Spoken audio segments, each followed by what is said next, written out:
Today I'm going to share with you how to make this delicious breakfast cake. It's a pear and apple quinoa breakfast cake that's gluten-free, and there's absolutely no sweeteners in it whatsoever, no sugar or any type of artificial sweeteners. The only thing that sweetens this up is the apples and the pears. It's made from simple ingredients, no special flours. It's easy to make, and I'm sure your entire family will love to have a slice of this cake for breakfast. So what you're going to need for your pear, apple, and quinoa breakfast cake is 1 apple cored and peeled and chopped. We're going to need 2 peeled pears. Now you can leave the peels on if you want the extra fiber, but make sure you like mash them up with a fork or something. We're going to need a bit of vanilla, some nutmeg, and also feel free to add cinnamon if you like cinnamon. I find it upsets my stomach, so I don't use it. Some unsweetened applesauce. If you have homemade, I can link to my recipe for homemade applesauce in the description box below, and you can use that. We're going to need a little bit of vinegar, or you can use lemon juice, baking soda, some oil. I'm using sunflower oil because that's what I have on hand. You can use avocado oil or any room temperature melted oil. Our quinoa flour, which is back there, and 2 eggs. And you're going to need 2 tablespoons of ground flax seeds. So we want 1.5 cups of the quinoa flour. Now quinoa is very earthy in flavor, so do add whatever spices you like in the cake, and herbs and spices are good for you, so add a bit of cinnamon if you don't like the earthy flavor of this. So we have 1. And I think that's about all that's left. I have 1.5 cups there. Now I want 1 tablespoon of baking soda. So it's 1 tablespoon of baking soda. And you're going to need 2 tablespoons of ground flax seeds. You're going to need a little more if you're going vegan, so you'll have to visit my website in the description box below. And I am preheating my oven to 375 degrees. Okay, so we have the quinoa flour and the baking soda, and in go the flax. Now the nutmeg and cinnamon and whatever spices you want in there are to your taste. Like, don't want to exceed maybe a tablespoon in total, but just add whatever you want to your taste.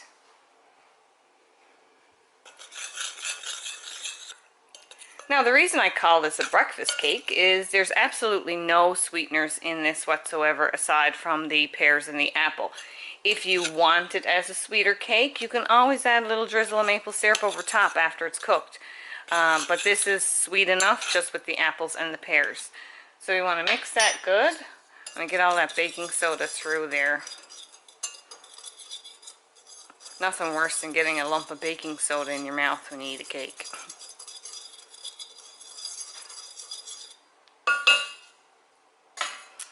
Okay, now we'll just make the well in the middle, and we'll add our wet ingredients.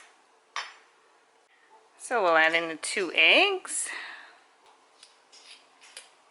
about a teaspoon of vanilla,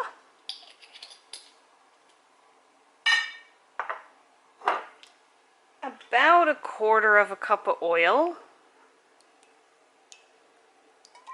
and I have measured this before, I'm just not measuring it now.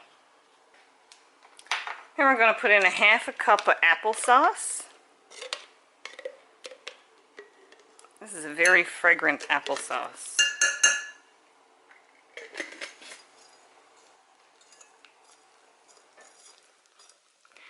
Now we'll mix this through a bit here, and then I'm going to add about 1/2 cup of water.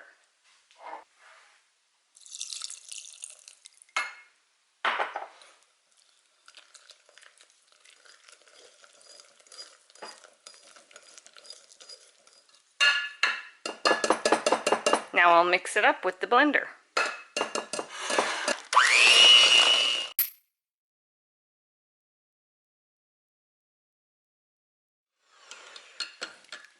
Now when the batter is fairly smooth, I'm going to take my pears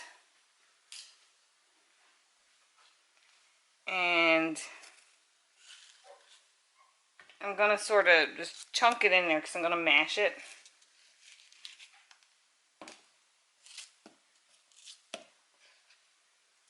You want nice ripe pears that can mash easily. Neighbor's dog doesn't want to be outside. Now, I'm only doing 1.5 pears. The other half I'm going to slice up to put on the top.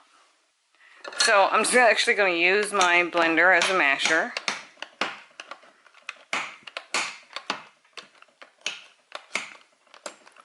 And mash up those pears.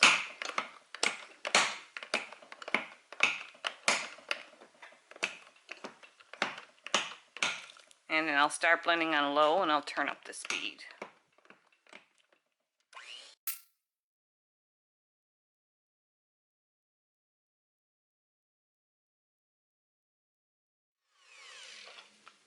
Okay, so now the last thing you want to do is fold in your apple chunks.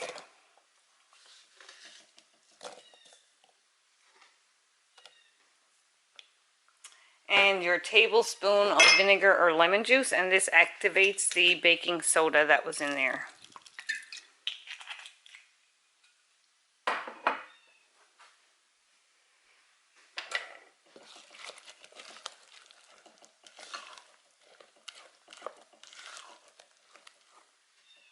Now I'm going to pour this in my 9x7 baking dish. Now you can do this in a muffin, like in muffin tins. I find muffin tins are hassle. I'd rather cut something into squares than fuss around with trying to clean them afterwards. So pour this batter into the 9x7. And you can use a shallower dish if you want like lower, flatter squares of cake. Really doesn't matter. I don't want to waste any of this. Quinoa flour is a little bit expensive, especially organic.